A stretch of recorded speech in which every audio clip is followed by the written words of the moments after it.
Hey guys, welcome to Wrestling Days and welcome to this real reasons why Bray Wyatt attacked Finn Balor video. Now Bray Wyatt has returned and he has returned in one hell of a fashion. It took us all by surprise. I'm still a little freaked out by it for several reasons, and we are going to talk about those reasons, but there's so much to go through. We need to talk about how Bray came back, the music that was playing, the look that he had, why he targeted Finn Balor, the tweets that he sent out. There's a lot going on. So let's get started, shall we? I don't think we're going to need this. I'm still going to keep it close by. Let's put it down there for now. So yes, let's talk about how this came about. We've been watching the show for just over an hour. Finn Balor was in the ring. He'd just had a match with Samoa Joe. Lights went out. Now, I have watched this clip back a few times. They don't just go straight out. It kind of, you can hear things turning off.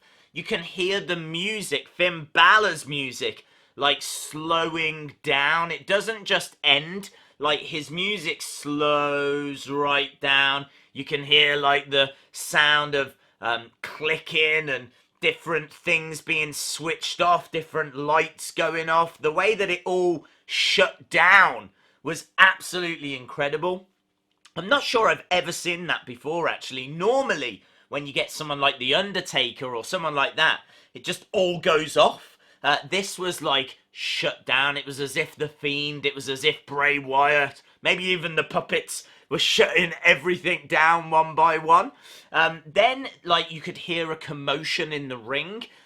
Clearly there was some kind of fight going on, because when we did see what was happening, and I don't think this was the actual lights in the arena. I couldn't tell where these lights were coming from, but they were more like emergency spotlights. Maybe even like torches or something like that. But when we did see, then of course we saw the Fiend. Now, there's something I need to add. When I was doing the reaction video, I wasn't able to listen to the commentary. I was trying to listen to bits, but I couldn't listen to the commentary because we were live streaming at the time. I don't own the copyright for the commentary. Blah, blah, blah, blah, blah. So I couldn't quite hear what was being said. In the reaction video, I said that I couldn't hear them mention Sister Abigail. I've listened to it back, and of course Michael Cole absolutely does mention Sister Abigail. So I think that's very interesting. The fact that we've seen the Sister Abigail move, Michael Cole is still referring to it as Sister Abigail, does lead me to believe that that is still going to be Bray Wyatt's finishing move. When it comes to his theme, the music that was playing when the lights came up, or the torches, or whatever it was like this screeching noise. But it did have a little bit of rhythm to it. I don't think it was just random screeching. I could definitely hear some kind of rhythm in there. I'm not sure how they would turn that into an entrance theme, but it seems like it's going to be sound effects. And of course we heard Bray Wyatt laughing as well towards the end. So he hit Sister Abigail, lights went out again, and we went straight to commercial. So not really a great deal more to talk about. I mean, of course, the look. It looked like he had contact lenses in, which I can't say I'd noticed before. I think the ring attire, by and large, was the same as what we had seen in the Funhouse. He had, like, boots on, which, honestly, I can't recall what his footwear was when he was in the Funhouse. But nothing drastic, nothing major, nothing that we hadn't really seen before. I feel like it was the eyes and maybe the hair that really stood out to me more than anything else. But we need to talk about why this is Finn Balor. And I do say in the reaction video, kind of why. I think it's a reason that most people know about, but there's certainly going to be people out there that don't. And it's, of course, because these two had a feud that was cut short. So these two have actually faced each other a couple of times. They had a match at SummerSlam, believe it or not. SummerSlam in 2017. They had a match, and it was Demon King Finn Balor, so in full demon attire, took on Bray Wyatt. Bray would sadly lose that match. They would have a rematch at No Mercy. Bray would sadly just fall short again there. And then they were going to have a third match, this time at TLC. But this time, Bray Wyatt was talking about bringing Sister Abigail. Of course, we would even see Sister Abigail on screen, which appeared to be Bray just like dressed up, transformed. I don't think we're going down those roads again. I think now, obviously, he has the Fiend. He knows how to control, apparently, his darkness. So we're going down that path instead.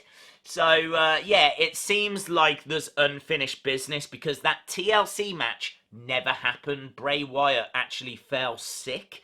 I don't know what the illness was, but certainly took him out for a little while. He would return later in the year, but sadly not to that feud. It's when he would then start building his feud with Matt Hardy. So, yeah, this is unfinished business. And, of course, Bray took to Twitter, sent this out. You can see it right here. It says, "I'll forgive you when it's done, brother. The sickness is gone. We owe them." So it seems like we're building towards Finn Balor versus Bray Wyatt at SummerSlam. Very difficult match to build and book for. I like it. I think it's a perfectly fine first opponent because unfinished business. I like how it still connects to the past. So I'm perfectly fine with the opponent choice. I think SummerSlam makes perfect sense. I think they've got plenty of time to build this.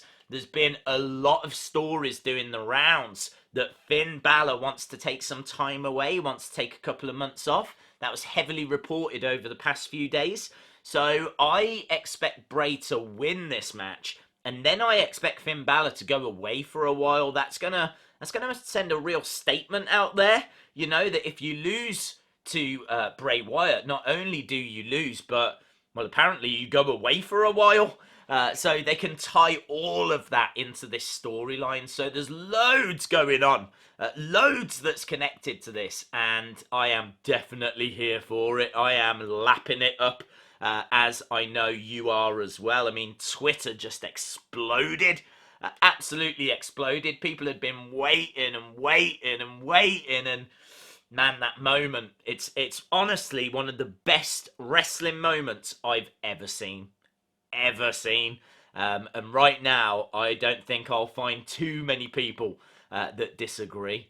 So yeah, that is all happening. As we said, hard to know how to book it because you can't really do Demon King against the Fiend because you don't really want either to lose. Like, I would be supporting Bray and the Fiend because, you know, this is such an exciting character. We've loved the Firefly Funhouse. So I would definitely be in that corner. But I wouldn't want to see the Demon King lose. So I'm wondering if we're going to get the Fiend versus the Man. I don't know. I mean, maybe it is time for the Demon King to lose a match. Maybe it wouldn't be that big of a deal if he did. But it would be a little bit of a shame. I'm not going to lie. So a very, very difficult match to book. I'll need this back again. Bray Wyatt did send out another tweet. And he attached one of my videos to it. It was the reaction video. I can't even begin to say how grateful I am, because it's incredible to think that Bray Wyatt has even seen that video, let alone gone to the extra lengths of actually, linking it to one of his tweets is incredible. I mean, what a night to do it as well. And I don't know if I'll ever sleep again. I am terrified. I have checked all the windows and doors. I have made a cross out of toilet rolls. All of these things are happening in my life right now as a result of this. The wording that he put with it is that, let me tell you exactly here. I've written it down. Worth the hurt, worth the healing. So I'm gonna choose to look at this in a positive way because a general rule for me is, I do get concerned when people send out, links to my videos and include the word hurt in the text. like alarm bells definitely ring for me at that point. And even more so when it's The Fiend and Bray Wyatt. But anyway, all of that to one side. I think what he's saying here is that everything he's been through, it was worth it, basically, because I do freak out in that reaction video, as I'm sure all of you lot did as well when it happened. So I think the fact that he's attached that to that tweet, saying it was worth the hurt, it was worth the healing, it was worth that process that he's been through, it was worth it all to finally get back into the ring. And then I don't think WWE had the official video up at the time, and so he's attached my reaction to it instead. So super grateful, super concerned. I'll never sleep again, yeah, it's just one of the most amazing nights of my life. But yeah, apart from that, so that's why Bray Wyatt has chosen Finn Balor. Let me know your thoughts, guys, down in the comments below. If you enjoyed the video, give it a like, hit the subscribe if you haven't already, and hopefully we'll see you again next time. Bye for now.